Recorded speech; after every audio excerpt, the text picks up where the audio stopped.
Hello students, welcome to Access Institute. Now it's the time to wrap up the last chapter of conic section, which is hyperbola.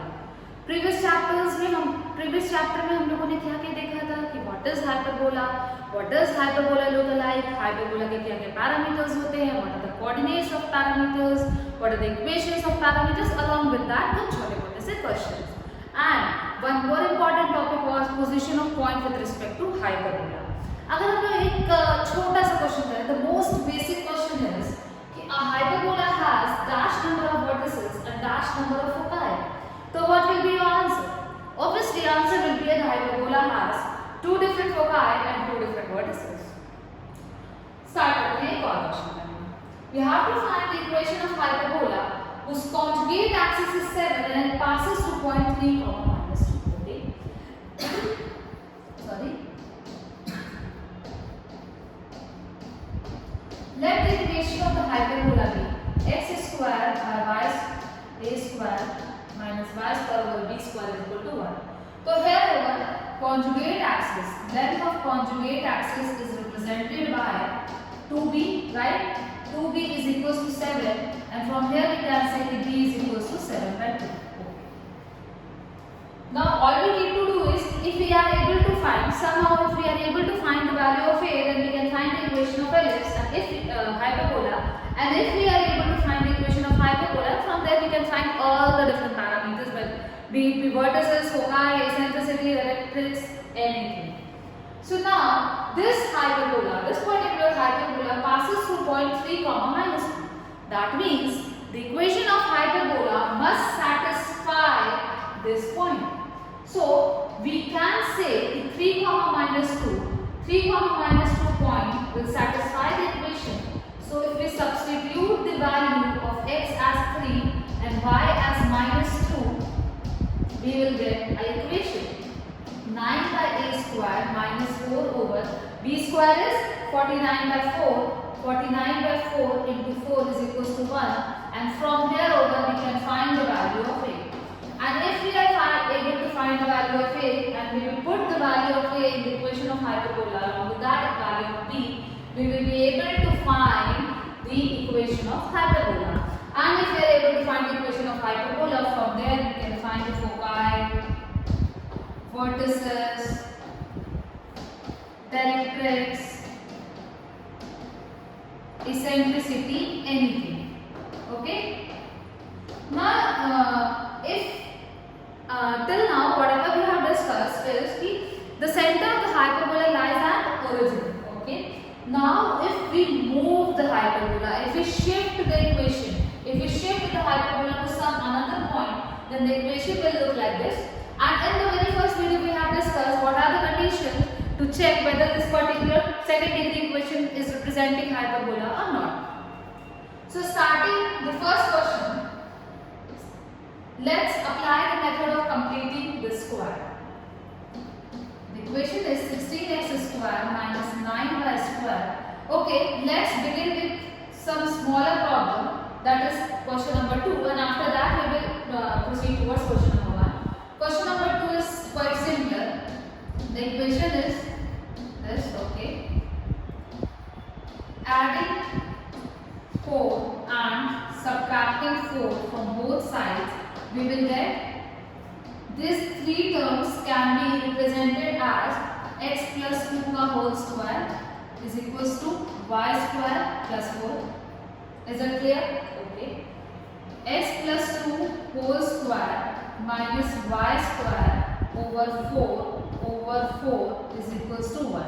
Is this particular equation in the white box is representing hyperbola? जी हाँ. Why? Because यहाँ पे x second degree पे है, x square है, y square है, और both the terms are between them there is a sign of subtraction. That means कि ये हमारा क्या represent कर रहा है? hyperbola represent कर रहा है. एक छोटी सी कैलकुलेशन ये हो सकती है आप लोगों को कि यहाँ लिखा हुआ कि ये और ये दोनों टर्म a square और b square इक्वल है, तो जी हाँ ये हो सकता है. This represents a somewhat different kind of hyperbola. अभी हम लोग आगे डिस्कस करेंगे. अब यहाँ पे हम लोगों को क्या करना है? वही काम ओरिजिन शिफ्ट टैप इसको x मानिए, तो इक्वेशन हमारी क्या बन जाएगी? 2 square minus y square over 2 square is equals to 1. Eccentricity, foci and directions of the hyperbola, मतलब कि उसकी एक्सिस कौन सी है। सबसे पहले बात करते हैं इसेंट्रिसिटी की। तो value of eccentricity will never get affected.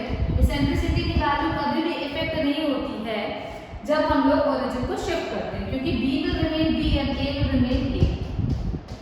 तो जब यहाँ पे हम लोग वैल्यू पुट करेंगे we will get √2 over as a eccentricity. Centre की बात पे आते हैं अगर हम लोग, तो centre is capital X is equal to 0 and small y is equal to 0। Capital X is x plus 2 is equal to 0, small x minus 2। तो coordinates of the centre are -2, 0। अब बात आती है वर्टिसेस की। तो जब हम लोग वर्टिसेस की बात पे आते हैं, इधर से हटाते हैं चीजों को, वर्टिसेस की बात पे अगर हम लोग आ जाएं, सेंटर हो गया इसेंट्रिसिटी, सॉरी फोकाई पे आते हैं। Foci was plus minus a, 0 and a over here is 2 and e is √2.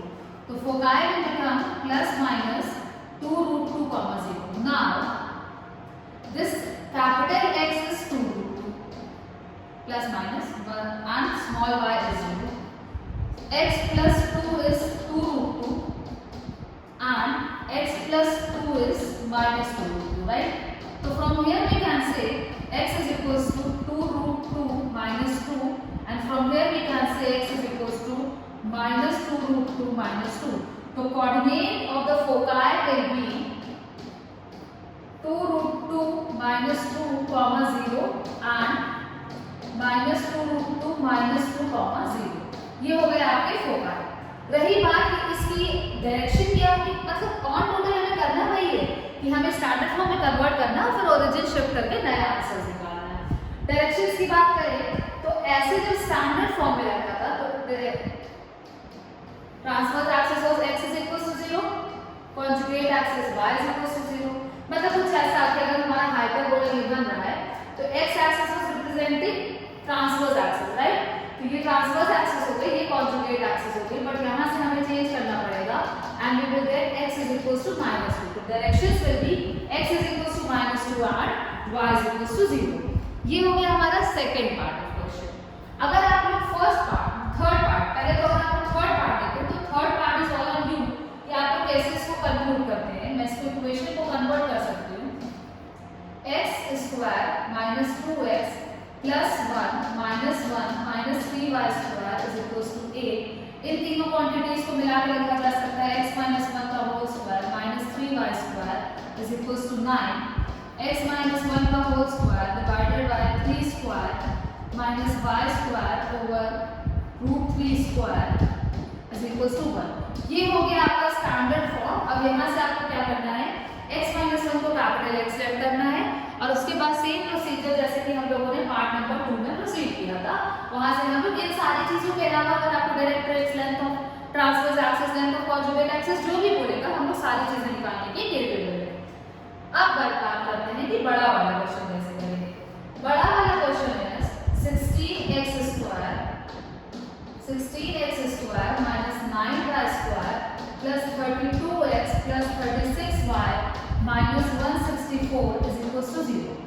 अगर देखिए एक रिक्वायरमेंट तो ये होती है कि आप लोग क्या करें कि सबसे पहले हम लोग x² और y² के कोएफिशिएंट को यूनिटी बना दें, ठीक है, वो रिक्वायरमेंट होती है।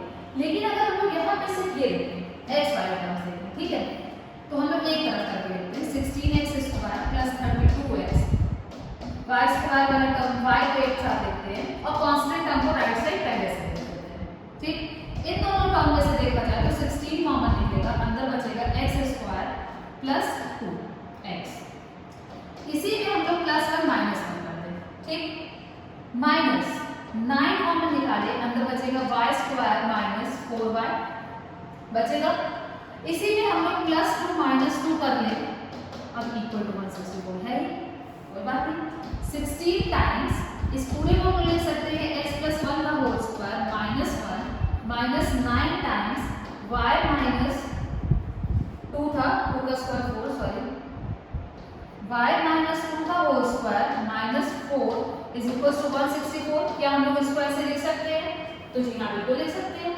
ये हो गया आपका 16 टाइम्स x + 1 का whole square minus 16 minus 9 times y minus 2 whole square plus 36 is equals to 164. Is it right? हमने क्या किया ना, हमने थोड़ा सा सोचना पड़ता है। सिर्फ इस तरह से हम लोगों ने x वाले टर्म से एक तरफ ले लिए, कॉमन निकालिए, हमारा कोफिशिएंट वाला काम भी हो गया और एज वेल एज हम लोग स्टैंडर्ड फॉर्म में कन्वर्ट करने के केपेबल भी हो गए। x plus 1 का whole square minus 9 times y plus y minus 2 का whole square is equal to constants को फिर से हम लोग राइट साइड ट्रांसफर कर दे, प्लस 16 माइनस 36। ये हो गया आपका 16 times x plus 1 whole square minus 9 times y minus 2 whole square minus 20 144, right.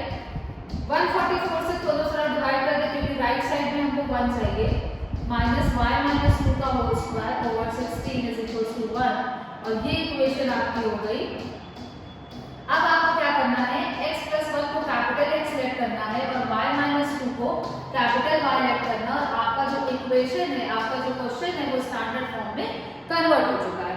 सारे आंसर्स को आप लोग as we have proceeded earlier वैसे निकालिए और उसके बाद आप लोग ओरिजिन शिफ्ट कर करके पुराने कोऑर्डिनेट सिस्टम में सारे आंसर्स को निकाल सकते हैं।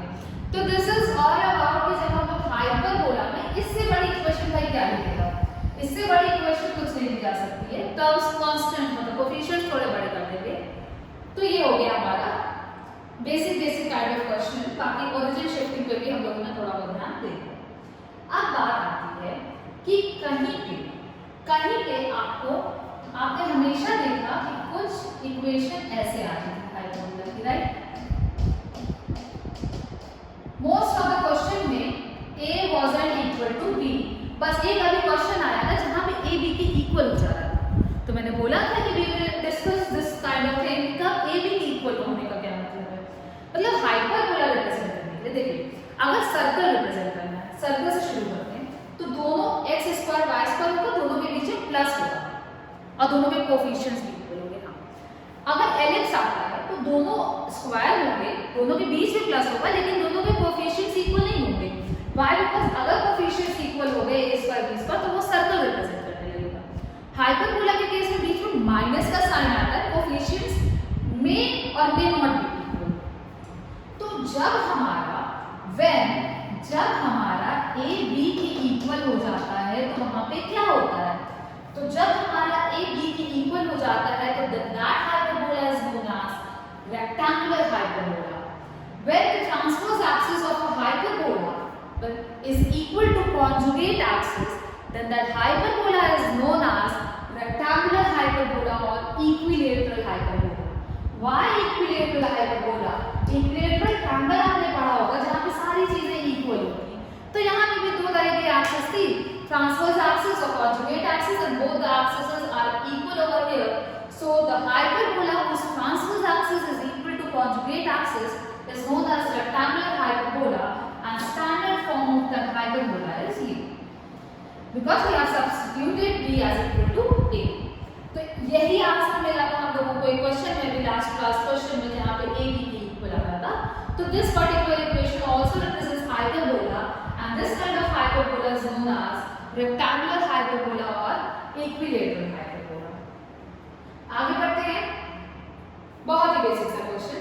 We have to find the eccentricity, the coordinate of the foci, the length of lateral septum, etc. मतलब we have to find just everything, okay? तो एक बात आप लोग एकदम ध्यान में रखिए कि जब भी हमारा हाइपरबोला, ये हाइपरबोला देख के आपके दिमाग में आ रहा होगा कि हाँ ये कैसा हाइपरबोला है, ये हमारा रेक्टेंगुलर हाइपरबोला है, राइट। अगर ये हमारा रेक्टेंगुलर हाइपरबोला है तो रेक्टेंगुलर हाइपरबोला के केस में b a के इक्वल होता है, and that is why eccentricity of rectangular hyperbola is fixed as √2। आप लोग फॉर्मूले से निकाल भी सकते हैं, पर ये रिजल्ट बना के याद भी तो किया जा सकता है कि हाँ भैया eccentricity √2 होगी। अब यहाँ पे a 5 है, b 5 है, eccentricity हमको पता चल रही है √2। We have to find the coordinate of foci, length of semilateral septum, etc. everything, कोई दिक्कत नहीं। तो सबसे पहले अगर हम फोकाई की बात करें तो foci is plus minus a, 0 that comes two plus minus 5 √2, 0।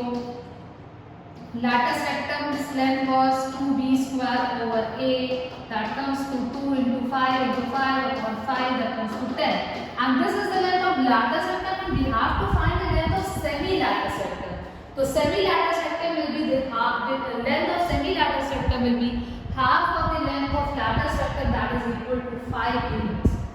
The length of semi-latus rectum will be 5 units. So as soon as you get this kind of equation, you must be knowing the eccentricity of rectangular or equilateral hyperbola is nothing but √2. Next kind of question, very basic question कि what type of conic is represented by the equation. जैसे ही हम लोग देखते हैं क्या होता है, तो कहीं कहीं पे गलती क्या होती है, कुछ ये सर्कल रिप्रेजेंट करता है, ऐसा कुछ बच्चों को लगता है, बट सर्कल के केस में ये हमेशा प्लस बोलता है। जब यहाँ पे दो सेकेंड डिग्री के टर्म्स हैं x स्क्वायर y स्क्वायर और दोनों के बीच में माइनस का साइन लगा है, then that this equation is representing hyperbola and not plain hyperbola. It is representing rectangular hyperbola or equilateral hyperbola and its eccentricity is √2. Next question, same. अगर यहाँ पे पूछा जाए what kind of conic is represented by x square plus y square equal to 16. अब देखते ही दिमाग में आ रहा होगा कि प्रीवियस क्वेश्चन और इस क्वेश्चन में फर्क क्या था, कुछ नहीं, ये भी हाइपरबोला रिप्रेजेंट कर रहा है, तो जी नहीं, इस क्वेश्चन में बहुत बड़ा सा फर्क है और ये फर्क ये है कि यहाँ पे प्लस का साइन लगा है and this equation is representing circle and eccentricity of circle was 0. Eccentricity of circle was equal to 0. तो ये हो गया हमारा the very last topic of conic section which was rectangular hyperbola. तो एक मार्क का क्वेश्चन कहीं बेसिक सा पूछा जाएगा कि hyperbola is length of transverse axis and conjugate axis are equal is called isosceles, equilateral, bilateral और इक्विलेटरल. भाई दो ही चीज थी, इक्विलेटरल कहलाएगा. तो हियर ओवर हम लोग का खत्म होता है last chapter of conic section which is hyperbola. और अब कोनिक सेक्शन में हमारे लिए कुछ भी नहीं बचा है. होप सो कि आपको कोनिक सेक्शन अब एकदम से क्लियर होगा. Thank you for watching the video. Enjoy your day.